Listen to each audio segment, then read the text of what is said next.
Sipas paketës bazë të shërbimit publik, linja Tiranë-Durrës do të përshkohet për 36 minuta e 22 sekonda, ndërsa udhtimi nga Tirana drejt aeroportit ndërkombëtar Nën Tereza do të zgjasë 19 minuta e 47 sekonda.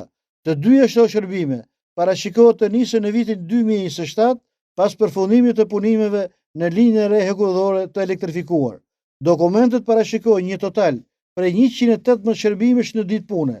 Prej tyre 44 do të realizohen në linjën Tiranë-Durrës dhe 74 në segmentin Tiranë-Aeroport. Në fazën fillestare të operimit do të përdoren 4 trena elektrik, ndërsa volumi i shërbimit llogaritet mbi 1 milion kilometra tren në vit.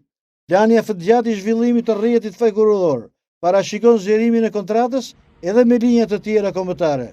Sipas dokumenteve, segmenti Tiranë-Hani-Hotit mund të vihet në funksion në vitin 2030, me një kohë udhtimi prej 1 orë 30 minutash. Ndërkaq linja Durrës-Pogradec parashikohet të hapet pas vitit 35, me një kohë udhtimi prej rreth 3 orë e 15 minutash. Me zgjerimin e rrjetit, volumi i operimit pritet të rritet ndjeshëm, duke arritur në rreth 4 milion kilometra në vit deri në vitin 2036.